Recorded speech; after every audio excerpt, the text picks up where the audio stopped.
What is sound? At the end of this session, you will be able to define sound, describe how sound is produced. When you throw a pebble into still water, it creates circular waves on the water surface. The similar thing happens when you clap. Clapping generates circular waves around our hands. We cannot see these waves, but we can hear them. The sound of clapping or any other sound is an invisible wave. Yes, sound is all about waves produced from vibrations. Let's learn what is sound and how it is produced. What is sound?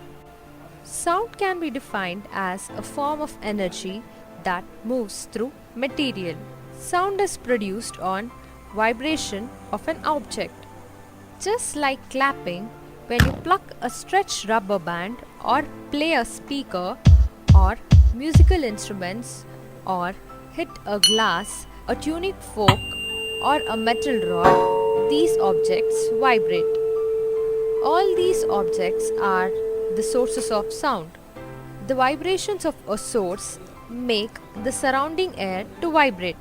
The air vibrations enter your ear and you hear a sound. How sound is produced? Let's see in detail how sound is produced.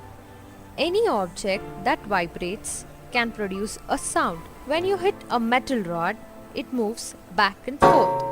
This back and forth movement is vibration.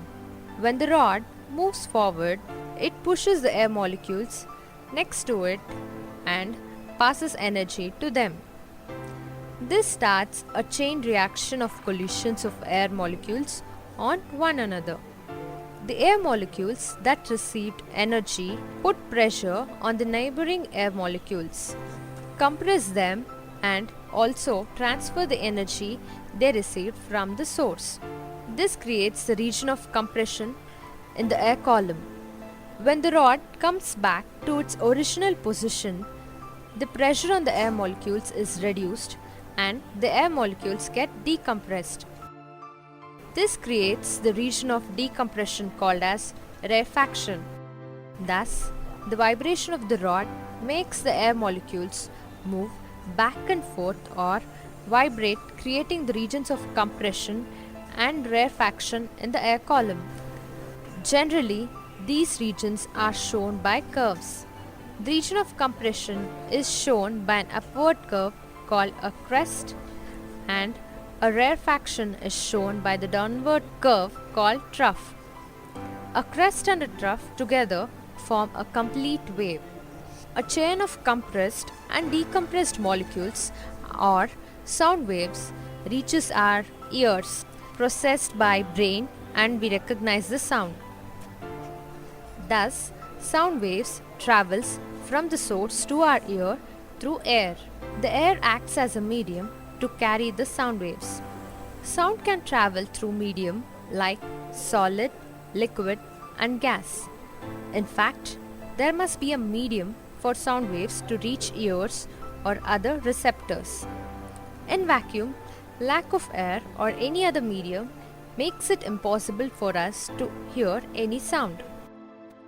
The space is a vacuum and the moon has no air, and hence sound cannot be heard there due to the lack of medium. Thus, the three things required to produce a sound are source, medium, and receptor.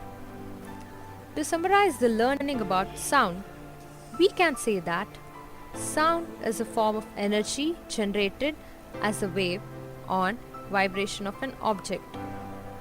Sound needs a medium like solid, liquid, or gas to travel from the source and reach the receptors like our ears. Sound is the result of three things: source, medium, and receptor.